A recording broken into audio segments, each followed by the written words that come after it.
கர்த்தருடைய நாமம் மகிமைப்படுவதாக. நிருபங்கள் பொதுவான நிருபங்கள் என்று சொல்லுகிற பொழுது 7 நிருபங்களை அங்கே நாம் பரிசுத்த வேதாகமத்துல பார்க்கக்கூடும் அன்பானவர்களே. இந்த 7 நிருபங்களிலும் இருந்து அல்ல, யோவானுடைய நிருபத்தில் இருந்து நமக்கு தெரியும். யோவான் சுவிசேஷ புஸ்தகத்தை எழுதினார். 1 யோவான், 2 யோவான், 3 யோவான் போன்ற புஸ்தகங்களையும் எழுதினார். வெளிப்படுத்தின விசேஷத்தினையும் எழுதியுள்ளார் என்பது நமக்கு தெரியும். எல்லா வேதாகம எழுத்தாளர்களுடைய வாழ்க்கையை பார்க்கிற பொழுது எல்லாரை பார்க்கிலும் இந்த யோவான் இயேசு கிறிஸ்துவை பார்த்த ஒரு விதமானது அன்பானவர்களே ஆச்சரியமான ஒன்றாகவே இருக்கிறது. இப்பொழுது மத்தேயு, மார்க்கு, லூக்கா போன்ற சுவிசேஷ நூல்களை பார்க்கிற பொழுது மத்தேயு இயேசுவை ஒரு ராஜாவாக பார்த்தார். மார்க்கு இயேசு கிறிஸ்துவை ஒரு வேலைக்காரனாக பார்த்தார். கிரேக்கருக்கு எழுதினான லூக்கா இயேசு கிறிஸ்துவை வைத்தியராகி லூக்கா இயேசு கிறிஸ்துவை மனுஷகுமாரனாக பார்த்தார். ஆனால் யாருமே எங்குமே பார்க்காத ஒரு துல்லியமான ஒரு பார்வையை இந்த யோவான் இயேசுவின் மேல வைத்தார் அன்பானவர்களே. அழகான ஒரு பார்வை. இயேசு கிறிஸ்துவை அவருடைய பார்வை எப்படிப்பட்டதாக இருந்தது என்றால், அவர் மரியாளின் வயிற்றில் இருந்து வந்தவர் என்றோ அல்லது அந்த தாவீதின் பரம்பரையில் இருந்து வந்தவர் என்றோ பார்க்காமல் அதற்கும் மேலாக ஆதியிலே என்று சொல்லி ஆரம்பிக்கிறார்.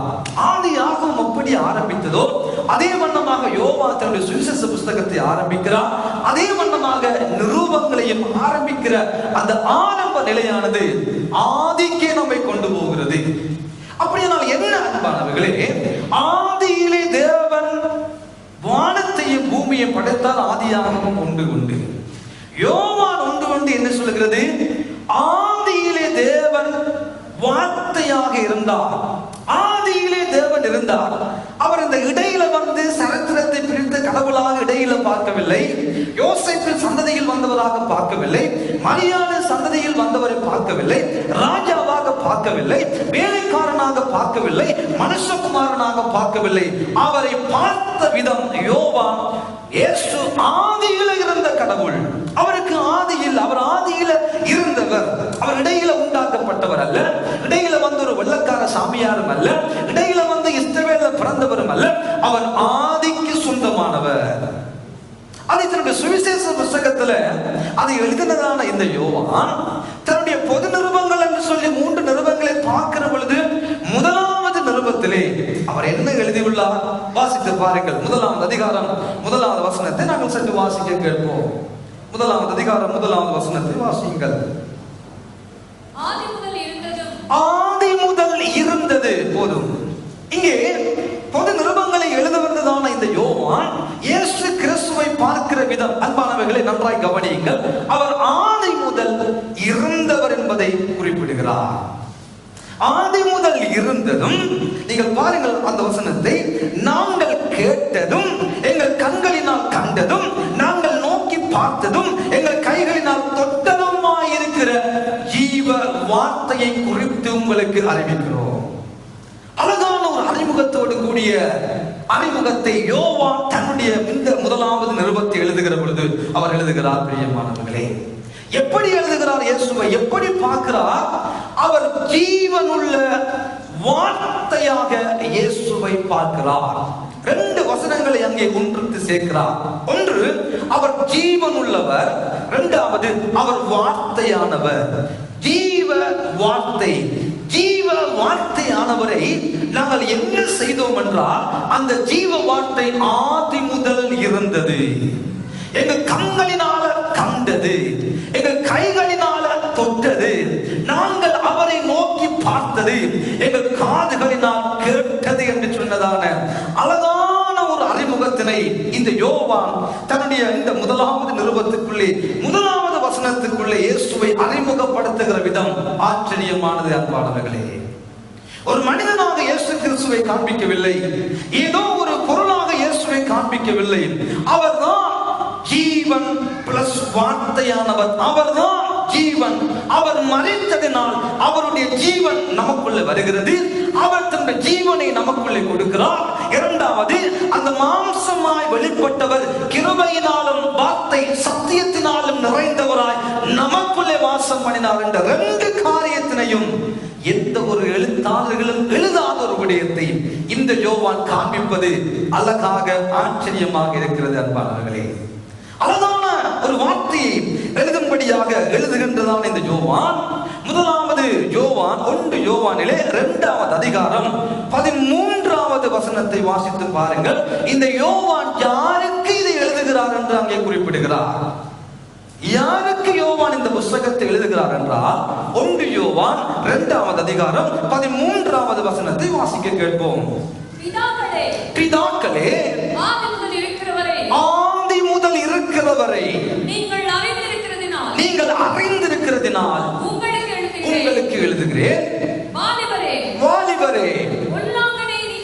பொல்லாங்கனை நீங்கள் ஜெயித்ததினால் உங்களுக்கு எழுதுகிறேன். பிள்ளைகளே, நீங்கள் பிதாவை அறிந்திருக்கிறதினால் உங்களுக்கு எழுதுகிறேன். அருமையானவர்களே, இந்த நிருபம் யாரால் யாருக்கு எழுதப்பட்டது? யோவான் எழுதுகிறார். சாதாரணமான மனிதர்களுக்கு அன்று குறிப்பிடாமல், பொதுவாக குறிப்பிடாமல் 3 விதமாக வகையாக பிரித்து எழுதுவது ஆச்சரியமான ஒரு பண்பை இங்கே அடங்கி இருக்கிறது. சாதாரணமாக பிதாக்களுக்கு எழுதவில்லை. சாதாரணமாக வாலிபர்களை மட்டுமல்ல, பிள்ளைகளையும் வாலிபர்களையும் பிதாக்களையும் குறித்து எழுதப்பட்டபடியினால் சபைக்குள்ள இந்த 3 பிரிவினரும் இருக்க வேண்டும். ஆகவேதான் நான் சொல்லுவேன், விசுவாசம் எப்படி ஒரு மனிதனுக்குள்ளே வரும்? வார்த்தையை கேட்பதனால் விசுவாசம் வரும். நீங்கள் வார்த்தையை எழுதுகிறீர்கள், பிரசங்கத்தை எழுதுகிறீர்கள், நல்லது. ஆனால் எழுதுவதை பார்க்கலாம், உங்கள் கவனம், உங்கள் செவிகள் திறக்கட்டும். தேவனுடைய வார்த்தையை கேட்பதற்கு உங்கள் செவிகள் திறக்கட்டும்.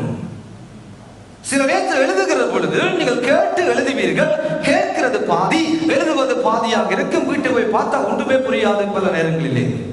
நீங்கள் பைபிள் ஸ்டடியை எழுதுங்கள், பிரசங்கத்தை கேளுங்கள்.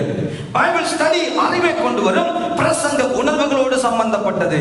ஆகவே தான் சொல்லுகிறேன், பிரசங்க டைம்ல பிள்ளைகளை வெளியால விடாதீர்கள். பிரசங்க டைம்ல பிள்ளைகளை இருத்துங்கள். ஆகவே தான் சொல்லுகிறேன், பிரசங்க டைம்ல வாலிபர்கள் அடிக்கடி மூத்திரம் போற நேரம் இல்ல, சபைக்குள்ள இருக்கிற நேரம். ஆகவே தான் சொல்லுகிறேன், பிதாக்களை அடிக்கடி தண்ணி குடித்து போட்டு மூத்திரம் போற நேரம் இல்ல, சபைக்குள்ள இருங்கள்.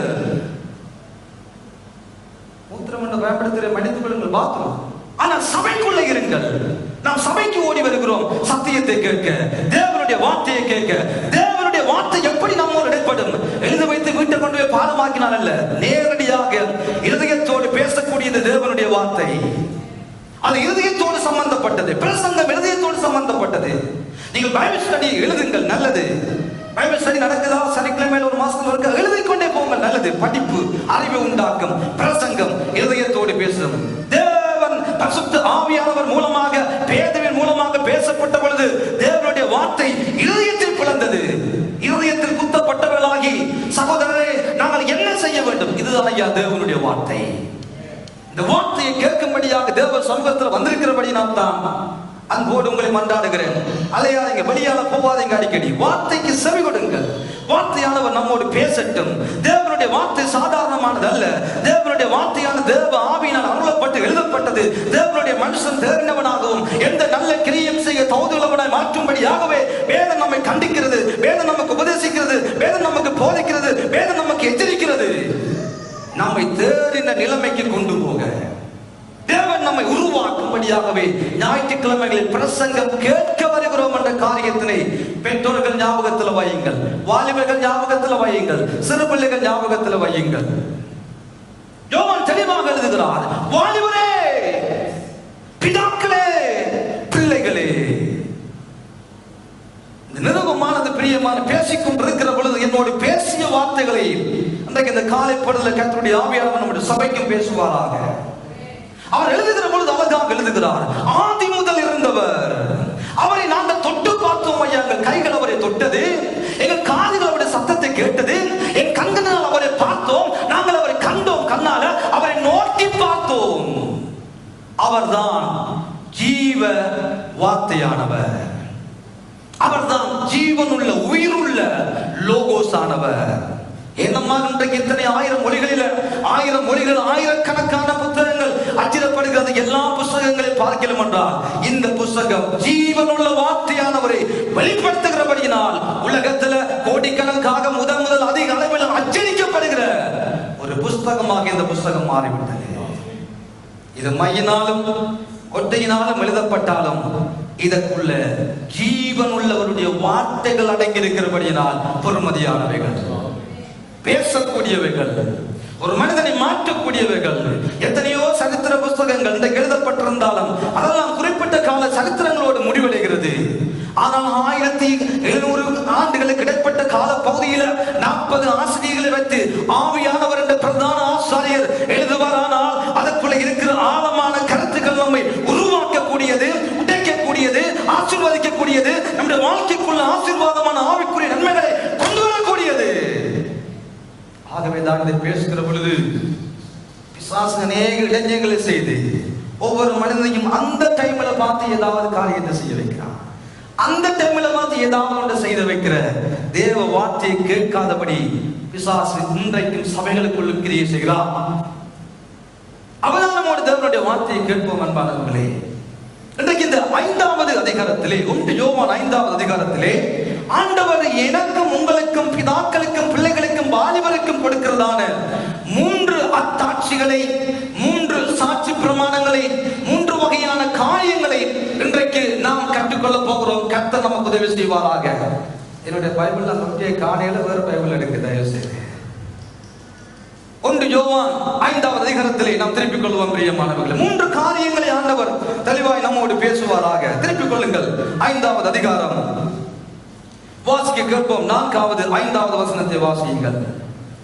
4வது 5வது வசனம். 1 யோவான் 4வது 5வது வசனம். தேவனால் பிறப்பது எல்லாம், தேவனால் பிறப்பது எல்லாம் உலகத்தை ஜெயிக்கும், உலகத்தை ஜெயிக்கும். நம்முடைய விசுவாசமே உலகத்தை ஜெயிக்கிற ஜெயம். போதும். முதலாவதாக யோவான் இந்த 5வது அதிகாரத்திலே தன்னுடைய பொது நிருபத்துக்குள்ளே முதலாவது சொல்ல வருகிற காரியத்தை நன்றாய் கவனியுங்கள். தேவனால் பிறப்பது எல்லாம் உலகத்தை ஜெயிக்கும். நம்முடைய விசுவாசமே உலகத்தை ஜெயிக்கிற ஜெயம். நம்முடைய விசுவாசம் உலகத்தை ஜெயிக்கிற ஜெயம். சொல்லுங்க எல்லாரும். நம்முடைய விசுவாசம் உலகத்தை ஜெயிக்கிற ஜெயம். வாலிப பிள்ளைகள் சொல்லுங்க. நம்முடைய விசுவாசம் உலகத்தை ஜெயிக்கிற ஜெயம். அப்படின்னா என்ன விசுவாசம் என்று சொல்லுகிற பொழுது நன்றாய் கவனியுங்கள். பிசாசுகளும் விசுவாசித்து நடுங்குகிறது. பிசாசுகள் ஆண்டவரை விசுவாசிக்கிறது. அப்ப பிசாசால் உலகத்தை ஜெயிக்க கூடுமோ? நம்முடைய விசுவாசம் உலகத்தை ஜெயிக்கிற ஜெயம்.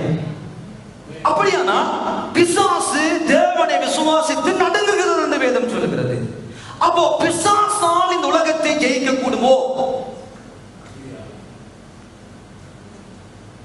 அப்போ விசுவாசம் என்ற இந்த இடத்திலே விசுவாசம் என்ற சொல்லுக்கு எதை சரியாக அங்கே கொண்டு வருகிறார் யோவான்? நன்றாய் எழுதிக் கொள்ளுகிறவர்கள் இதை எழுதிக் கொள்ளுங்கள். இந்த கிரேக்க வேர்டை ஞாபகத்தில் வைத்துக் கொள்ளுங்கள். பிஸ்டிஸ். சொல்லுங்க எல்லாரும். பிஸ்டிஸ். அவ்வளவுதான். பிஸ்டிஸ் என்றதான இந்த கிரேக்க மொழி எதை நமக்கு சொல்ல வருகிறது? விசுவாசம் என்ற சொல்லுக்கு இந்த இடத்துல பயன்படுத்தப்பட்ட கிரேக்க சொல் பிஸ்டிஸ். அந்த பிஸ்டிஸ் எதை சொல்ல வருகிறது என்றால், நாம் ஆண்டவரை விசுவாசிக்கிற விசுவாசம் இருக்குது அல்லவோ? என்ன விசுவாசம்? ஆண்டவராக இயேசு இந்த உலகத்துக்கு வந்தார், மனுஷனாக மரித்தார், மறுபடியும் உயிரோடு எழுப்பினார், அவர் போயிட்டார். அவரை விசுவாசிக்கிறோம். அவர் இருக்கிறார் என்று விசுவாசிக்கிறோம். அது நாங்களும் விசுவாசிக்கிறோம். உலகத்தில் இருக்கிற பிசாசும் விசுவாசிக்கிறது. அந்த விசுவாசத்தை வச்சு ஒன்றுமே செய்ய முடியாது. ஏனென்றால் இந்த உலகத்தில் இருக்கிறவர்கள் கூட 30 கோடி தேவர்களை கொண்டவர்கள் கூட அதில் ஒரு கடவுளாக இயேசுவையும் ஏற்றுக்கொள்ள இந்த உலகம் ரெடி. 1000 தேவர்கள் இருந்தாலும் 1001வது தேவன் என்று சொல்லி இயேசு கிறிஸ்துவை ஏற்றுக்கொள்ள இந்த உலகம் ஆயத்தம். ஆனால் இயேசுவை மாத்திரமே என்று ஏற்றுக்கொள்ள உலகம் தடுமாறினாலும் அநேகர் என்ன செய்கிறார்கள்? இயேசுவும் கடவுள்தான் என்று விசுவாசிக்கிற விசுவாசம் உடையவர்கள் இந்த உலகத்தில் வாழ்ந்து கொண்டிருக்கிறார்கள். அவர்களை குறித்து அல்ல இந்த பொது நிருபத்துக்குள்ள யோவான் எழுத வருகிறார். அப்புறம் என்னத்தை எழுத வருகிறார்? அதுதான் முக்கியமானது பிரியமானவர்களே. நம்முடைய விசுவாசம் விசுவாசம் உலகத்தை ஜெயிக்கிற ஜெயம். நாங்கள் அவரை விசுவாசிப்பது அல்ல. இந்த இடத்துல குறிப்பிடப்பட்ட பிஸ்டோஸ் என்றதான வார்த்தை நமக்கு சொல்லுகிறது, நாம் அவரை விசுவாசித்து நாங்கள் அவரை நம்புறது அல்ல, அதற்கு மாறாக அவர் நம்மை நம்புவது, அவர் நம்மை விசுவாசிப்பது. இயேசு தேவன் யோபுவை நம்பினார். யோபுவை நம்பினபடியினால் தேவ சமூகத்துல சாத்தான் வந்து நின்ற பொழுது, எங்கே இருந்து வருகிறாய் என்று கேட்கிறார் சாத்தானை. சாத்தான் சொல்லுகிறான், நான் உலகமெல்லாம் சுத்தி வாரேன். ஆண்டவர் கேட்கிறார், என் தாசனாகிய யோபின் மேல கவனம் வைத்தாயோ? என் தாசனாகிய யோபுவை பார்த்தியோ? என் தாசனாகிய யோபுவை கவனித்து பார்த்தியோ என்று சொல்லி, பார்த்தியா என்று சொல்லி ஆண்டவர் தான் ஒரு குழுவை இந்த பிசாசுக்கு கொடுக்கிறார். அவனை கவனித்து பார்த்தியோ என்று சொல்லி. பிசாசு சொல்லவில்லை. முதலாவது, பிசாசுக்கு சம்பந்தமே இல்லை, ஆண்டவர் சம்பந்தப்படுத்துகிறார் யோபுவை. ஆண்டவர் நம்பி இருந்தால் அவனுக்கு இருக்குதோ இல்லையோ, 10 பிள்ளைகள் பறிபோனாலும் பரவாயில்லை, எல்லா ஆஸ்தியும் அழிந்து போனாலும் பரவாயில்லை, உடம்புல எப்பேற்பட்ட வியாதிகள் வந்தாலும் வேதனைகள் வந்தாலும் உதட்டினால கூட பாவம் செய்யாத உத்தமனாய் இந்த யோபு வாழ்வான் என்று ஆண்டவர் யோபுவை நம்பி இருந்தார். அதுதான் பிஸ்டோஸ். அதுதான் பிஸ்டோஸ். நாங்கள் ஆண்டவரை நம்புகிறோம், நல்லது. ஆனால் ஆண்டவர் நம்மை நம்புகிற அளவுக்கு பாடுகள் வருகிற பொழுது, போராட்டங்கள் வருகிற பொழுது, துன்பங்கள் வருகிற பொழுது, கஷ்டங்கள் வருகிற பொழுது, கண்ணீர் வருகிற பொழுது, என்னதான் பிரச்சனைகள் நம்ம சூழ்ந்து வருகிற பொழுதும் நாம் அந்த ஆண்டவர் மேல வைத்திருக்கிற நம்பிக்கைக்கு மேலாக ஆண்டவரை நம்புகிற அளவுக்கு எப்பேற்பட்ட சூழ்நிலையிலும் நாம் வாழுவேன் என்று தீர்மானிக்கிற தீர்மானம் தான் பிஸ்டோஸ் பிரியமானது. அந்த பிஸ்டோஸ் தான், அந்த விசுவாசம் தான் இந்த உலகத்தை ஜெயிக்கும். அந்த விசுவாசம் தான் பாவத்தை ஜெயிக்கும். அந்த விசுவாசம் தான் எப்பேற்பட்ட காரியங்கள் வந்தாலும், எப்பேற்பட்ட சூழ்நிலைகள் வந்தாலும் அதற்குள்ள இருக்கிற எல்லாவற்றையும் ஜெயிக்கக்கூடியது. ஆண்டவர் நம்மை நம்புகிற அளவுக்கு வாழ்கிற வாழ்க்கை உலகத்தை ஜெயிக்கும். அது உலகத்தை ஜெயிக்கும். இதைத்தான் வேதம் நமக்கு அழகாக சொல்லுகிறது. விசுவாசம் இல்லாமல் தேவனுக்கு பிரியமா இருப்பது கூடாத காரியம். ஏனென்றால் தேவனிடத்துல சேருகிறவன் அவர் உண்டென்றும், அவர் உண்டென்றும், அவர் தம்மை தேடுகிறவர்களுக்கு எந்த சூழ்நிலையிலும் எப்பொழுதும் எந்த காலத்திலும் அவர் பலன் அளிக்கிறவர் என்றும் விசுவாசிக்க வேண்டும். அம்மா, நன்மை வருகிற பொழுதும் அவர் உதவி செய்வார். தீமையான நாட்கள், துன்பமான நாட்கள், கடினமான நாட்கள், கஷ்டமான நாட்கள், எப்பேற்பட்ட காலங்களிலும் அந்த ஆண்டவர் எனக்கு நன்மை செய்வார் என்று வாழுவதே பிஸ்டோஸ். அதை விட மேலாக அவர் உண்டென்று உலகத்தில் வாழ்கிறவர்கள் விசுவாசிக்கிறார்கள். இந்த உலகத்தில் இருக்கிற எல்லாருமே நம்புகிறார்கள். அம்மா, அந்த நம்பிக்கையில வாழுகிற ஒருவனாய் கர்த்தர் நம்மை அழைக்கவில்லை. நாம் அவரை நம்புகிறதுக்கு மேலாக அவர் என்னை நம்புகிறார். என் தனிப்பட்ட வாழ்க்கையில் அவர் என்னை நம்புகிறவராக இருக்க வேண்டும். நம் அந்தரங்க வாழ்க்கையில் அவர் நம்மை நம்புகிறவராக இருக்க வேண்டும்.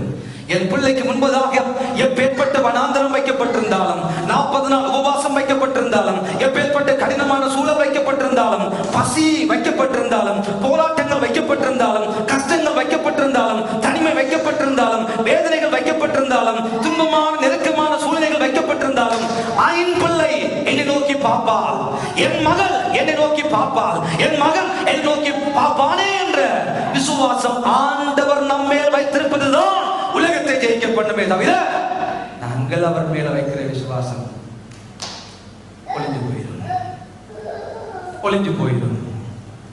பேதுருவே, சாத்தான் சுமையினால புதைக்கும்படியாக உத்தரவு வேண்டிக் கொண்டான். ஆனா நான் இதற்காக ஜெபம் பண்ணுகிறேன். சத்தமா சொல்லுங்க, சத்தமா சொல்லுங்க. விசுவாசம், முதலாவது விசுவாசம் இல்லாமல் போயிடுவோம் கூடாது. அதற்காக நான் உனக்கு வேண்டிக் கொள்கிறேன். அதற்காக நீ உனக்குள்ள இருக்கிற அந்த விசுவாசம் இருக்குல்ல, நான் உண்மையில வச்சுக்க நம்பிக்கை இருக்குல்ல, அந்த நம்பிக்கையை இழந்து விடக்கூடாது. அதற்காக நான் உனக்கு ஜெபிக்கிறேன். இதுதான் நம்முடைய ஆண்டவர், இதுதான் நம்முடைய ஆண்டவர். அதுதான் உலகத்தை ஜெயிக்கும் என்று சொன்னதான இந்த யோவான் 5வது வசனத்தை பாருங்கள். இயேசுவானவர் தேவனுடைய குமாரன் என்று விசுவாசிக்கிறவனே அன்றி இந்த உலகத்தை ஜெயிக்கிறவன் யார்? எவனால் ஜெயிக்க கூடும்? அறிக்கை எப்படிப்பட்டதாக இருக்க வேண்டும்? எப்படிப்பட்டதான் அறிக்கை? இயேசுவானவர் தேவனானவர், அவர்தான் தேவனானவர். இயேசுவானவர் தேவனுடைய குமாரன் என்று விசுவாசிக்கிறவனே அன்றி உலகத்தை ஜெயிக்கிறவன் யார்? அவர் தேவனுடைய குமாரன். 100% ஆண்டவர் மனிதனாகவும் இந்த பூமியில் வாழ்ந்தார். 100% இயேசு தேவனாகவும் இந்த பூமியில் வாழ்ந்தார். அவர் தேவத்துவத்தை மட்டும் கொண்ட கடவுள் அல்ல, மனுஷத்துவத்தை மட்டும் கொண்ட கடவுள் அல்ல. 100% இயேசு தேவன், 100% இயேசு கடவுள்.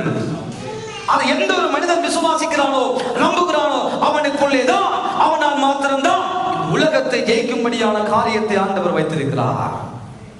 ஆண்டவர் நமக்கு தருகிற ஆசீர்வாதம் அதுதான் பிரியமானவர்களே. ஆண்டவரை எவ்வளவு தூரம் விசுவாசிக்கிறோமோ, எவ்வளவு தூரம் நம்புகிறோமோ, எவ்வளவு தூரம் அவரை நாம் நம்பிக்கை கொண்டவர்களாய் அவரோடு நெருங்கிய உறவு கொண்டவர்களாய் வாழுகிறோமோ அவர்களுக்கு தேவன் தம்மை வெளிப்படுத்துகிறார். 12 சீடர்கள் இயேசுவோடு வாழ்ந்தார்கள். ஆனால் அந்த 12 சீடர்களுக்குள்ளும் இயேசுவை குறித்துதான் மகத்துவங்களையும், அவர் ஜீவனுள்ளவர், அவர் வார்த்தையானவர், அவர் ஒளிமயமானவர், அவர் நித்திய ஜீவனானவர், அவருக்குள்ள எல்லாம் இருக்கிறது, அவரை கொண்டுதான் இந்த உலகம் உண்டாக்கப்பட்டது, அவரை கொண்டுதான் இந்த உலகம் உண்டாக்கப்பட்டது என்று சொல்லி துல்லியமாக ஒன்றன் பின் ஒன்றாக யோவான் இயேசுவை இவ்வளவு ஆழமாய் பார்ப்பதற்கு ஒரே ஒரு ரகசியம், இயேசுவின் மார்பில் சாய்ந்து கொண்டு அவ்வளவா இயேசுவை நேசித்து சிசினால் மாத்திரமே அவரை புரிந்து கொள்ளக்கூடியதாக இருந்தது. யாருமே மற்றவர்கள் புரிந்து கொள்ளவில்லை. மற்றவர்கள் யாராலும் அந்த சாக்கியம் கிடைக்கவே இல்லை. அன்பானவர்களே, இயேசுவோடு நெருங்கியவர்களாய், நெருங்கினவனாய் 11 பேரை பார்க்கலும் நெருங்கினவனாய் வாழ்ந்த இந்த யோவானால் தான் அந்த ரகசியங்களை பெற்றுக் கொள்ளக்கூடியதாக இருந்தது. நெருங்கி வாழ்ந்த இந்த யோவான் எல்லா சீடர்களும் மறைந்து போனாலும் கடைசியாக அநேக நாட்கள் இந்த பூமியில வாழும்படியான கிருபையை பெற்றுக் கொண்டார். ஆனால் அன்பானவர்களே, தூரத்தில் வாழ்ந்த யூதாஸ் முதலாவது மண்டையை போட்டார். நெருக்கமாய் அன்பாய் இயேசுவோடு நெருங்கி வாழ்ந்தவனுக்கு தீர்க்காட்சி கொடுக்கிறார். இயேசுவின் சீடர்களில் 12வது இடம் பிடித்ததான் யூதாஸ் இஸ்காரியோத்து முதலாவதாக மண்டையை போடுகிறார். தானே களத்துல கையில கட்டி தூக்கு போட்டு செத்து போகிறார். குமாரன் கோபம் கொள்ளாமலும் நீங்கள் வழியில் அழியாமலும் இருக்கும்படிக்கு அவரை முத்தம் செய்யுங்கள். கொஞ்ச காலத்துல தேவனுடைய கோபம் பட்டியலையும் அண்டிக் கொள்ளுகிறவர்கள் அம்மா பாக்கியவான்கள். நெருங்குகிறவர்கள் இயேசுவோடு பாக்கியவான்கள். அவருடைய மார்பில் சார்ந்து கொள்ளுகிறவர்கள் பாக்கியவான்கள். அதிகமாய் அவரை நேசிக்கிறவர்கள், அண்டுகிறவர்கள், நெருங்குகிறவர்கள் பாக்கியவான்கள். ஆகவே விசுவாசம் என்னது? அவர் நம்மை எந்த சூழ்நிலையிலும், எப்பேற்பட்ட காலநிலைகளிலும், எப்பேற்பட்ட சூழ்நிலையிலும் அவரை நாங்கள் விட்டு விடாதபடி வாழுகிற பொழுது எங்களால் உலகத்தை ஜெயிக்க முடியும். பிசாசால் கட்டவிழ்க்கப்படுகிற எல்லா வன்முறைகளையும் மேற்கொள்ளும்படியான கிருபையை தேவனிடம் என்று பெற்றுக்கொள்ளக்கூடும். எப்பேற்பட்ட போராட்டங்களும் முன்னே வைக்கப்பட்டிருந்தாலும் அதை மேற்கொள்ளும்படியான கிருபை ஆண்டவரிடம் என்று நாம் பெற்றுக்கொள்ளக்கூடும். பிரியமானவர்களே, காரணம் முதலாவது நெருக்கம். ஆண்டவரோடு இருக்கிற உறவும் நெருக்கமும் அதை தீர்மானிக்கிறது. ஆகவேதான் இயேசுவை அவர்கள் வாழ்க்கையில வைத்துக் கொள்கிறவர்கள், இயேசுவைக்கு முக்கியத்துவம் கொடுக்கிறவர்கள், இயேசுவைக்கு பிஸ்டோஸாக வாழுகிறவர்கள் மாத்திரம்தான் முதலாவது உலகத்தை ஜெயிக்க கூடும் என்ற காரியத்தினை இங்கே இந்த இடத்துல யோவான் முன்னுக்கு வைக்கிறார். இரண்டாவதாக வாசித்து பாருங்கள். 11வது 12வது 13வது வசனங்களை நாங்கள் வாசிக்க கேட்போம்.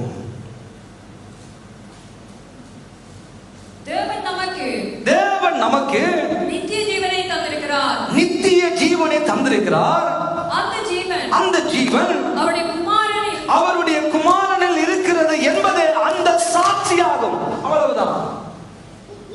இப்பொழுது குமாரனை உடையவர், தொடர்ந்து வாசிங்கள், முன்றை வாசிக்க முடியுங்க. தேவன் நமக்கு நித்திய ஜீவனை தந்திருக்கிறார்.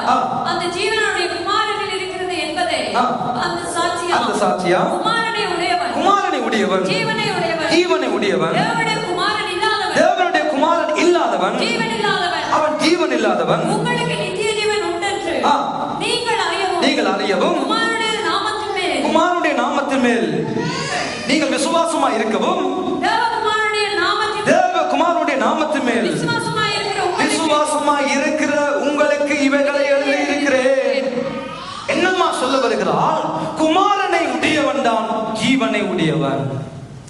உங்களுக்கு நாம் ஒரு ரகசியத்தை புரிந்து கொள்ள வேண்டும். ரட்சிக்கப்பட்ட எல்லா தேவனுடைய பிள்ளைகளுக்கும் ஆண்டவர் நித்திய ஜீவனை தந்து விட்டார். அவ்வளவுதான். வேதம் அப்படித்தான் சொல்லுகிறது. தேவன் நமக்கு நித்திய ஜீவனை தருவார் என்பது அல்ல, நித்திய ஜீவனை தந்திருக்கிறார். சொல்லுங்க எல்லாரும், நித்திய ஜீவனை தந்து விட்டார். சத்தமா சொல்லுங்க, நித்திய ஜீவனை தந்து விட்டார். குமாரனை உடையவன் நித்திய ஜீவனை உடையவன். அவ்வளவுதான். அப்போ நமக்கு நித்திய ஜீவன் வந்துட்டா வந்துட்டு அவ்வளவுதான். எப்பொழுது அந்த நித்திய ஜீவனுக்குள்ளே நாம் பிரவேசிக்கிறோம், நிரந்தரமாக பிரவேசிக்கிறோம், இந்த நித்திய ஜீவனுக்குள்ளே வாழுகிற நானும் நீங்களும் இந்த மனிதம் இந்த சரீரமானது மரணத்தை காணுகிற பொழுது ஒரு பாலமாக வைக்கப்படுகிறது. இந்த வாழ்க்கையில் இருந்து நித்திய ஜீவனுக்குள்ள போகிற ஒரு வாழ்க்கையை இந்த மரணம் என்ற பாலம் தீர்மானித்து விடுகிறது. அவ்வளவுதான். ரட்சிக்கப்பட்ட இயேசு கிறிஸ்துவை நம்முடைய வாழ்க்கையில உடைய ஒவ்வொரு தேவனுடைய பிள்ளைகளும் நித்திய ஜீவனை அடைந்திருக்கிறார்கள் என்பதுதான் சத்தியம். எழுதியிருக்கிறார். மரித்த பின்பதாக தீர்மானிக்கப்படுவது அல்ல, உயிரோடு வாழ்கிற பொழுது அந்த தீர்மானம் பண்ணி விட்டாவிட்டது. வேதம் சொல்லுகிறது, தெளிவாக சொல்லுகிறது, அவர் நமக்கு நித்திய ஜீவனை தந்து விட்டார். நாங்கள் இப்பொழுது நித்திய ஜீவனுக்குள்ளே வாழ்ந்து கொண்டிருக்கிறோம். புதுசா சத்தியம் இல்ல, வேத சத்தியம். இதுதான் 16 மூல உபதேசங்களுக்குள்ள இருக்கிற சத்தியம் என்பானவர்களே, கள்ள உபதேசம் அல்ல. அப்படியானால் யோவான் எழுதியிருக்க வேண்டும் என்னென்று, தேவனை குமாரனை 13வது வசனம், தேவன் நமக்கு நித்திய ஜீவனை தருவார் என்று எழுதவில்லை, தந்து இருக்கிறார். அந்த ஜீவன் அவருடைய குமாரனில் இருக்கிறது என்பதே அந்த சாட்சி. அந்த வசனம் சொல்லுகிறது, குமாரனை உடையவன் ஜீவனை உடையவன், தேவனுடைய குமாரன் இல்லாதவன் ஜீவன் இல்லாதவன். ரட்சிக்கப்பட்ட ஒவ்வொரு தேவனுடைய பிள்ளைகளுக்கும் ஆண்டவர் கொடுக்கிறார். குமாரனை உடையவர்களாய் வாழ்கிற அத்தனை பேருக்கும் நித்திய ஜீவன் உண்டு. குமாரன் இல்லாத, இயேசுவை தங்கள் வாழ்க்கையில இல்லாத எந்த ஒரு மனிதனுடைய வாழ்க்கைக்குள்ளும் நித்திய ஜீவன் இல்லவே இல்லை. எப்பேற்பட்ட நல்லவர்களா இருக்கட்டும், நல்லவர்களா இருக்கட்டும், அன்பானவர்களா இருக்கட்டும், ஆதரிக்கிறவர்களா இருக்கட்டும், உதவி செய்தவர்களா இருக்கட்டும், ஆனால் அவர்கள் வாழ்க்கைக்கு உள்ளே அவர்களுடைய வாழ்க்கைக்கு உள்ள இயேசு இல்லையா, நித்திய ஜீவன் இல்லை. அவ்வளவுதான். அவர் எவ்வளவு நல்லவராக இருக்கட்டும், அன்புள்ளவராக இருக்கட்டும், பண்புள்ளவராக இருக்கட்டும், பெரியவராக இருக்கட்டும், இயேசு இல்லையா, ஜீவன் இல்லை, நித்திய ஜீவன் இல்லை. ஏனென்றால் அப்படி இருந்திருக்குமானால் இது வேறு விதமாக இருக்கக்கூடும் என்பானவர்களே. தன்னுடைய ஆரம்பத்திலே பொதுவான நிருபத்துக்குள்ள யோவான் எழுத வருகிறது, ஜீவன் வார்த்தை, ஜீவனை கொடுக்கிறார், வார்த்தையாக அவர் வெளிப்பட்டு நமக்குள்ள வாசம் பண்ணுகிறார். இது ரெண்டையும் பிரிக்க முடியாது. ஜீவன் உள்ளவராய் வார்த்தையானவராய் நமக்குள்ள வாசம் பண்ணுகிறபடியினால் அந்த ஜீவன் உள்ளவருடைய ஜீவன் நமக்குள்ள வருகிற பொழுது அது நிரந்தரமான சதாகாலிக ஜீவனை நாங்கள் பெற்றுக்கொள்ளும்படியாக அது கிரியை நடப்பிக்கிறது. அவர் ஜீவன் உள்ளவர், இயேசு கிறிஸ்து ஜீவன் உள்ளவர். அந்த ஜீவன் உள்ள தேவன் மூலமாக நாங்கள் அனைவரும் இன்றைக்கு இந்த நேரத்தில் யார் இயேசுவை உங்கள் வாழ்க்கையில சொந்த இரட்சகராக ஏற்றுக்கொண்டு அவரை உங்கள் வாழ்க்கைக்குள்ள வாழ இடம் கொடுத்து அவர் மேல் விசுவாசம் கொண்டவர்களாய் அவர் விரும்புகிற அளவுக்கு, அவர் நம்பிக்கூடிய அளவுக்கு நாங்கள் வாழுகிற ஒவ்வொரு தேவனுடைய பிள்ளைகளுடைய வாழ்க்கைக்குள்ளும் நித்திய ஜீவன் என்பது உண்டு. உண்டு. இது சத்தியம் பிரியமானவர்களே, உண்டு. நித்திய ஜீவனை உடையவர்களாக இருக்கிறோம். ஏனென்றால் ரகசியத்தை சொல்லுகிறேன். இயேசு கிறிஸ்து சொல்லுகிறார், நானே வழியும் சத்தியமும் ஜீவனுமாய் இருக்கிறேன் என்று 3 காரியத்தினை இயேசு கிறிஸ்து சொன்னார். அந்த 3 காரியத்தினுடைய சாராம்சமாக அல்லது சற்று விளக்கமாக யோவான் 3 நிருபங்களுக்கும் ஒரு பெயரை குறிப்பிடுகிறார். எழுதிக் கொள்ளுங்கள், அதை ஞாபகத்தில் வையுங்கள், நல்லா ஞாபகத்தில் வையுங்கள். இயேசு சொல்லுகிறார், நானே வழி, நானே சத்தியம், நானே ஜீவன்.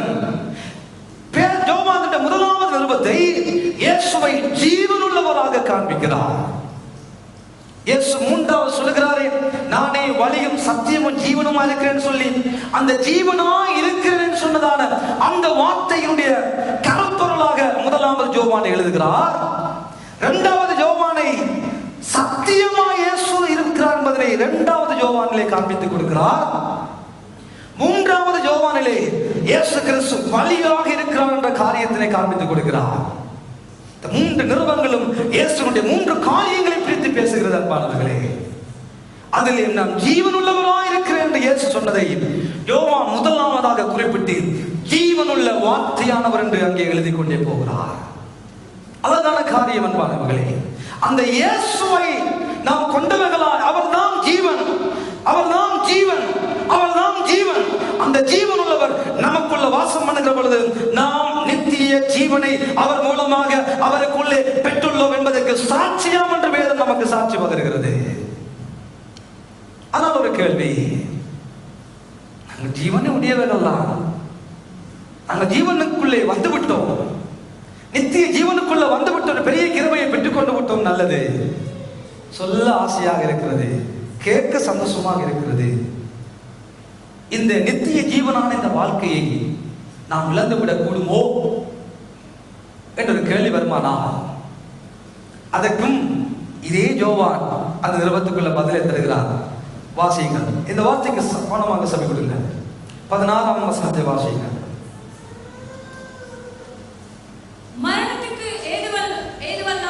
மரணத்துக்கு ஏதுவல்லாத பாவத்தை தன் சகோதரன் செய்ய ஒருவன் கண்டால் அவன் வேண்டுதல் செய்ய கடவன். அப்பொழுது அவனுக்கு ஜீவனை கொடுப்பான். யாருக்கென்றால் மரணத்துக்கு ஏதுவல்லாத பாவத்தை செய்தவர்களுக்கு. அடுத்தது, மரணத்துக்கு ஏதுவான பாவம் உண்டு, அதை குறித்து வேண்டுதல் செய்ய நான் சொல்ல மாட்டேன், சொல்வேன். அநீதி எல்லாம் பாவம் தான் என்றாலும் மரணத்துக்கு ஏது அல்லாத பாவமும் உண்டு. தேவனால் பிறந்த எவனும்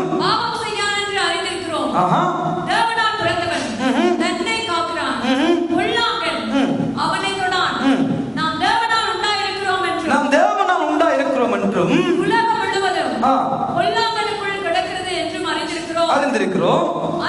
நாம் சத்தியமுள்ளவரை அறிந்து கொள்வதற்கு தேவனுடைய குமாரன் வந்து நமக்கு புத்தியை தந்திருக்கிறார் என்றும் அறிவோம். அவருடைய குமாரனாகிய இயேசு கிறிஸ்து எனப்பட்ட சத்தியம் உள்ளவருக்குள்ளும் இருக்கிறோம். இவரே மெய்யான தேவனும் நித்திய ஜீவனுமாய் இருக்கிறார். ரெண்டு விதமான பாவங்களை இங்கே குறிப்பிடுகிறார். அம்மா, இயேசு கிறிஸ்துவை சொந்த இரட்சகராக நாம் ஏற்றுக்கொள்கிற பொழுது அவரை உடையவன், நித்திய ஜீவன் உடையவனா இருக்கிறான் என்று வேதம் நமக்கு தெளிவாக சொல்லுகிறது. ஆனால் நித்திய ஜீவனை உடையவர்களாக இந்த பூமியில வாழுகிற நாம் ரெண்டு விதமான பாவங்களை குறித்து பேசுகிறார். ஒரு பாவம் மரணத்துக்கு ஏதுவான பாவம், அந்த நித்திய அக்கினியில, நரக அக்கினியில கொண்டு போய் நம்மை தள்ளிவிடக்கூடிய பாவம். இன்னும் ஒன்று பாவம் மரணத்துக்கு ஏது அல்லாத பாவம். இந்த நித்திய ஜீவனுக்குள்ளே வாழுகிற நானும் நீங்களும் மரணத்துக்கு ஏதுவான பாவத்தில் அகப்பட்டுக் கொண்டிருப்போமானால் நமக்கு டைரக்டாக நரகம், அக்கினி, கந்தகம் வைக்கப்பட்டிருக்கிறது. அதே நேரம் மரணத்துக்கு ஏதுவல்லாத பாவங்களை நாம் செய்து கொண்டிருப்போமானால் நாங்கள் ஜெபிக்கிற பொழுது அதன் மூலமாக தேவனுடைய இரக்கங்களையும் கிருபைகளையும் பெற்றுக்கொண்டு அந்த சதா கால நிரந்தரமான நித்திய வாழ்க்கைக்குள்ள போகக்கூடும் என்ற காரியத்தை அங்கே சொல்லுகிறார். நாங்கள் நித்திய ஜீவனுக்குள்ளதான் வாழ்ந்து கொண்டிருக்கிறோம். ஆனால் அந்த நித்திய ஜீவன் எதன் அடிப்படையில் தீர்மானிக்கப்படுகிறது? மரணத்துக்கு ஏதுவான பாவத்தில் வாழ்கிறோமா, மரணத்துக்கு ஏது அல்லாத பாவத்தில் வாழ்கிறோமா? எது மரணத்துக்கு ஏதுவான பாவம், எது மரணத்துக்கு ஏது அல்லாத பாவம்? அதுதான் பிரச்சனை. மரணத்துக்கு ஏதுவான பாவங்களை செய்வோமானால் கையை கழுவி விட வேண்டிய பிலாத்து கையை கழுவின மாதிரி. ஆனா மரணத்துக்கு ஏதுவல்லாத பாவங்கள் செய்வோம் கேட்போமானால் அநீதி எல்லாம் பாவம் தான் என்று சொல்லுகிறார். அநீதியான எல்லா காரியங்களும் பாவம் தான். அந்த அநீதியான காரியங்களுக்குள்ள ரெண்டு வகையான பாவம், மரணத்துக்கு ஏதுவான பாவம், மரணத்துக்கு ஏதுவல்லாத பாவம். மரணத்துக்கு ஏதுவல்லாத பாவங்களை எவன் செய்தாலும் யார் செய்தாலும் ஜெபித்து ஒருவேளை தேவனிடம் இரக்கங்களை பெற்றுக் கொள்ளக்கூடும். ஆனால் மரணத்துக்கு ஏதுவான பாவத்தை யார் செய்தாலும் ஜெபம் அவனை மீட்டுக் கொள்ள முடியாது என்ற காரியத்தை யோவான் சொல்கிறார். அப்போ எது மரணத்துக்கு ஏதுவான பாவம், எது மரணத்துக்கு ஏது அல்லாத பாவம் என்று பேசிக்கொண்டு வந்ததான் இந்த யோவான். குழப்பி விட்டு அவர் போகவில்லை, தெளிவான ஒரு விளக்கத்தை கொடுக்கிறார். கடைசி வசனத்தை பாருங்கள். பிள்ளைகளே, நீங்கள் விக்கிரகங்களுக்கு விலகி உங்களை காத்துக் கொள்வீர்களாக. ஆமென். நீங்கள் விக்கிரகங்களுக்கு விலகி உங்களை காத்துக் கொள்வீர்களாக. இதிலே விக்கிரக ஆராதனை குறித்து யோவான் பேசவில்லை. அறியாமல் விக்கிரகங்களை வழிபட்டு தெய்வங்கள் என்று சொல்லி உருவாக்கி கொண்டு மரங்களினால் கல்லுகளினால் மண்ணினால் உருவாக்கி கொண்டு அதை வழிபடுகிற விக்கிரக ஆராதனை குறித்து இங்கே பேசவில்லை. விக்கிரகங்களை குறித்து பேசுகிறார். விக்கிரகங்களை குறித்து பேசுகிறார். விக்கிரகங்களுக்கு வேதம் சொல்கிறது, நீங்கள் விக்கிரகங்களுக்கு விலக வேண்டும்.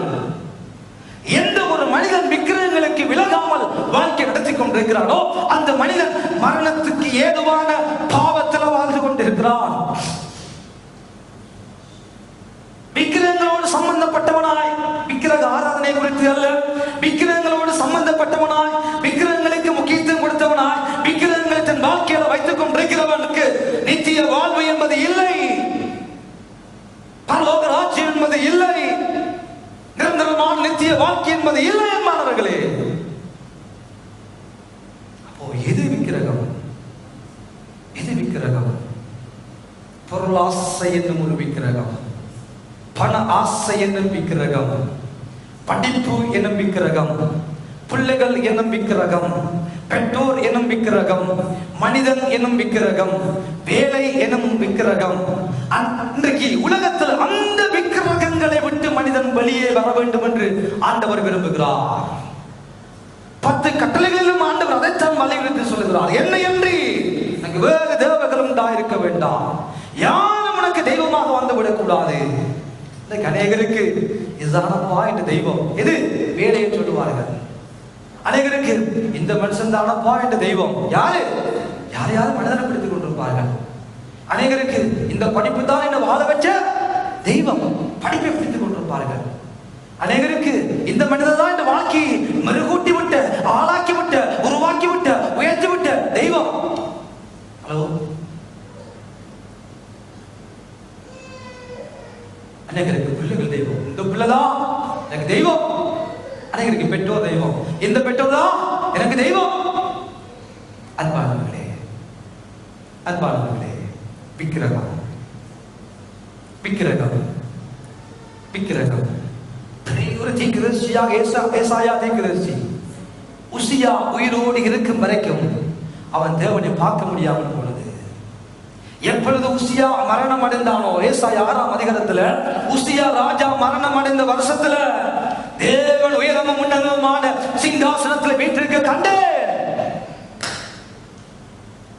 அந்த பெரிய தீர்க்கதரிசியா ஏசாயாவுக்கு உசியா விக்கிரகம்,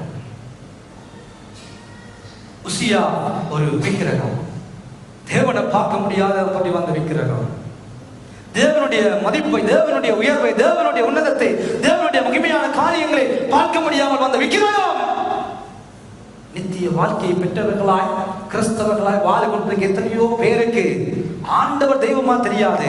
ஆனா ஒரு 4-5 வருஷம் 4 வார்த்தையை போதிக்கிற பாஸ்டர் தெய்வமா மாறிடுவாரு, மூப்ப தெய்வமா மாறிடுவாரு, நேற்று வந்த புறப்பட்டு தெய்வமா மாறிடுவாரு, முந்தின நாள் வந்த இவாஞ்சலிஸ்ட் தெய்வமா மாறிடுவாரு. என்ன, அவன் எல்லாத்தையும் எனக்கு சொல்லுறாரு.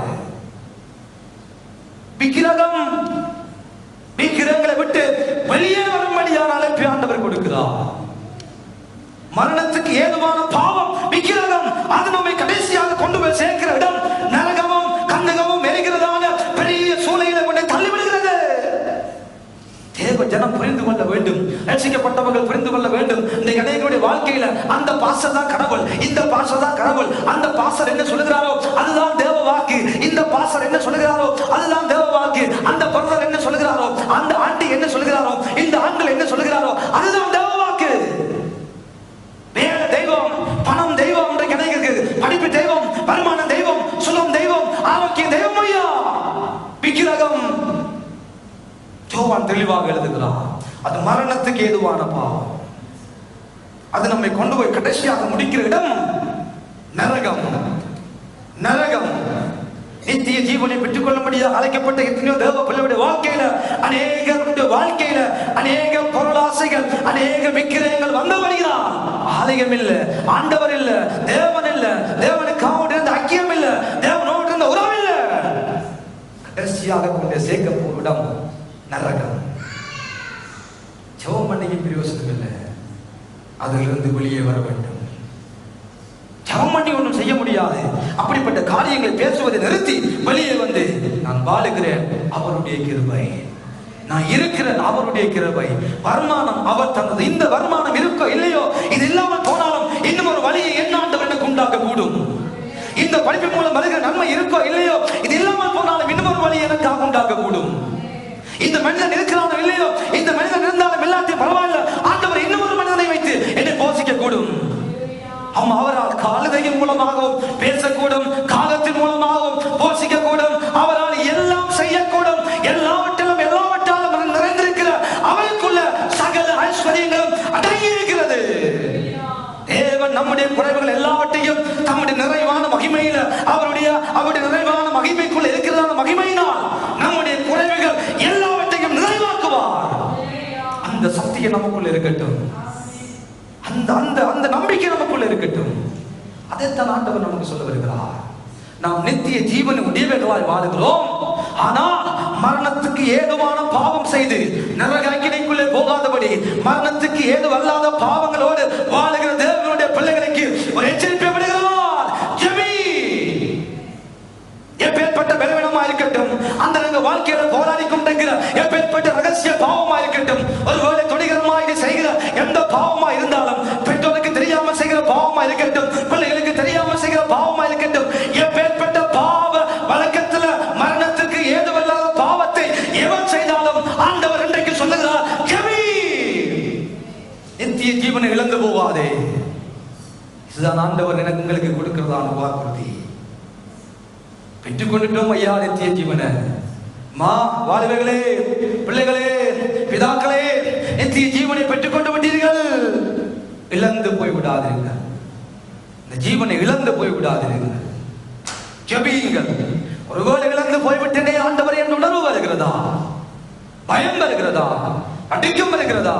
நம்முடைய வாழ்க்கை யாரோடு இருக்கு? நம்ம ரகசிய வாழ்க்கை, அந்த வாழ்க்கை, துணிகரமான வாழ்க்கையை நாம் என்ன செய்கிறோம் என்று நமக்கு தெரியும். ஜெபிப்போம். ஜெபியுங்கள், ஜெபியுங்கள், ஜெபியுங்கள். நாம் வேண்டிக் கொள்ள வேண்டியது என்னதென்று அறியாமல் இருக்கிறபடினா, பரிசுத்தமுள்ள ஆவியானவர் நம்முடைய வாக்கு கடங்காத பெருமூச்சோடு நமக்காக வேண்டுதல் செய்கிறார். அவரை நோக்கி பாருங்கள் அன்பானவர்களே. யோவானதை சொல்லுகிறார், ஜெபி, ஜெபி, ஜெபி. அந்த நித்திய ஜீவனை இழந்து போய் விடாதபடிக்கு கர்த்தர் நடத்த போதுமானவராக இருக்கிறார். ஆகவே குமாரனை உடையவர். இரண்டாவது ஞாபகத்தில் வைத்துக் கொள்வோம், நாம் நித்திய ஜீவனுக்கு சொந்தக்காரர்களாய் மாறப்போகிறோம் என்பது அல்ல, மாறிவிட்டோம் என்பதுதான் சத்தியம். ஆனால் அதை இழந்து போகிறதும் இழந்து போகாமல் இருக்கிறதும் நம்முடைய கரங்களில் கொடுக்கப்பட்டு இருக்கிறது. அவ்வளவுதான். மூன்றாவதாக யோவான் இங்கே அழகாக சொல்ல வருகிற காரியம் அன்பானவர்களே, 5வது அதிகாரம் 14வது 15வது வசனத்தை வாசியுங்கள். நாம் எதையாகிலும் அவருடைய சித்தத்தின்படி கேட்டால் அவர் நமக்கு செவி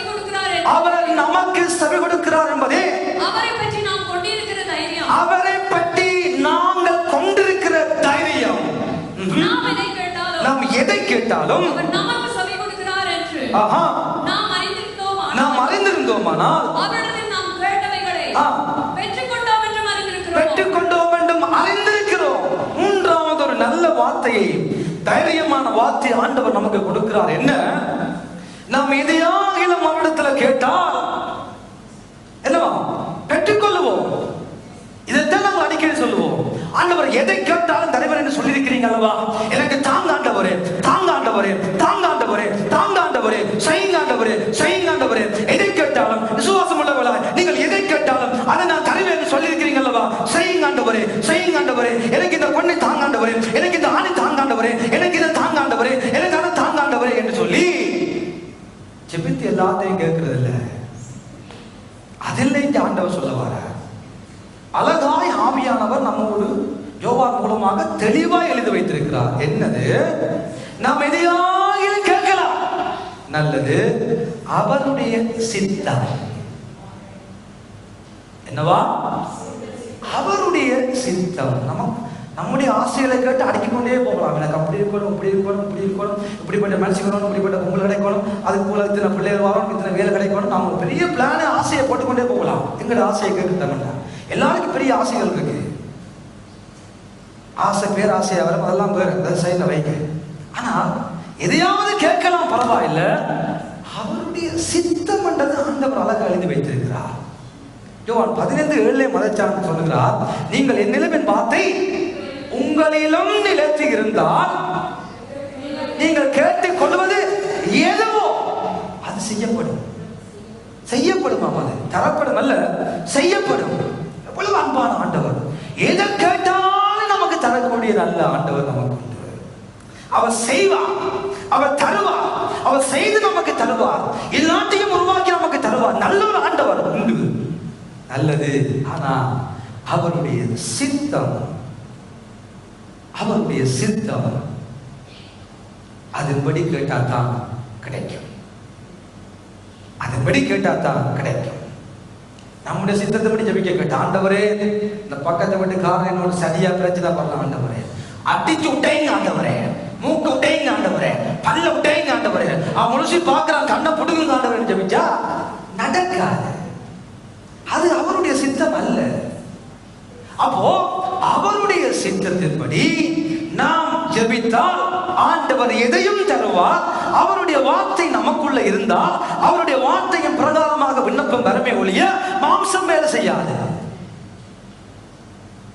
அவருடைய வார்த்தை நமக்குள்ள இல்லாட்டி நம்ம ஆசைப்பட்டது எல்லாத்தையும் கேட்போம். ஒரு பக்தன் அழகா பாடுற, ஆசைப்பட்ட எல்லாத்தையும் காசு இருந்தா வாங்கலாம் என்ற பாட்டையே பாடிவிட்டார்கள். ஆனா எல்லாத்தையும் வாங்க முடியாத தேவனுடைய பிள்ளைகளுக்கு அவருடைய சித்தம் அதுக்குள்ள இருக்குதா, அவருடைய சித்தத்தின்படி செய்யறாதான், கேட்டாதான், ஜெபிச்சாதான், விண்ணப்பம் பண்ணினாதான் அவர் நமக்கு தருவார் என்ற வாக்குத்தத்தம். அவ்வளவுதான். அந்த வாக்குறுதி ஆண்டவர் நமக்கு கொடுக்கிறார். எதையும் நாம் கேட்க முடியும் அவருடைய சித்தத்தின்படி. எதுக்காக ஜெபிக்க முடியும் அவருடைய சித்தத்தின்படி. ஆண்டவராகிய இயேசு கிறிஸ்துவே இந்த பூமியில வந்திருந்த பொழுது, ஆண்டவரே உம்முடைய சித்தம் பரலோகத்தில் செய்யப்படுகிறது போல பூமியிலும் செய்யப்படுவதாக ஜெபம். யாரப்பா? தேவனுடைய குமாரனாய் வெளிப்பட்டவர். அவரினால் தான் இந்த உலகம் உண்டாக்கப்பட்டது, அவரை கொண்டுதான் இந்த உலகம் உண்டாக்கப்பட்டது.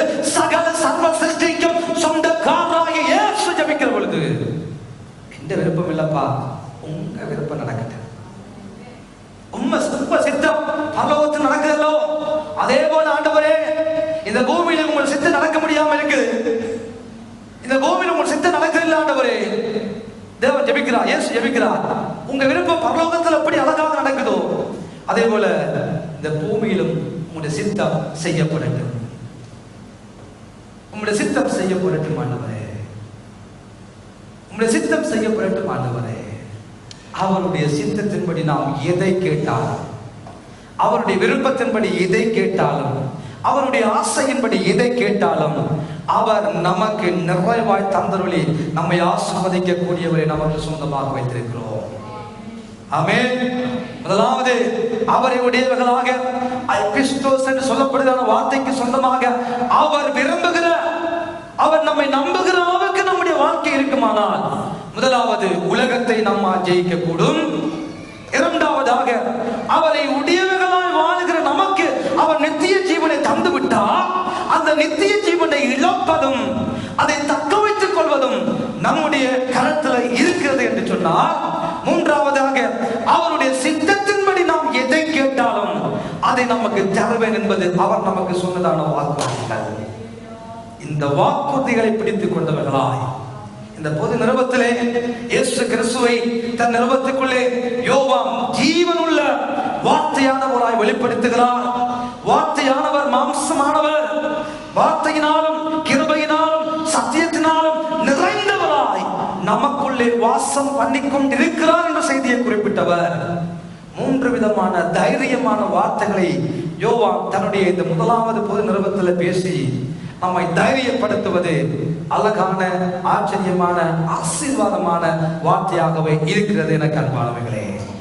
ஆகவே நானே ஜீவன் பலியானவர், நானே வழி, நானே சத்தியம், நானே ஜீவனானவர் என்று சொன்னவருடைய அந்த வார்த்தையை மைய கருத்தாக கொண்டு யோவான் எழுதி நமக்கு காண்பித்திருப்பது பிதாக்களாகிய பெரியோருக்கும் வாலிபர்களாகிய பிள்ளைகளுக்கும் பிள்ளைகளாகிய சிறு பிள்ளைகளுக்கும் இந்த சத்தியமான வார்த்தைகள் நித்திய ஆசீர்வாதமாய் ஒவ்வொருவருடைய வாழ்க்கையிலும் வாழ்விலும் கிரியை செய்வதாக. ஆண்டவர் தாம் எங்கள் ஒவ்வொருவரையும் நிறைவாகவே ஆசீர்வதித்து பாதுகாத்து நடத்துவாராக. நாங்கள் ஜெபம் எழுந்திருப்போம் பிரியமானவர்களே.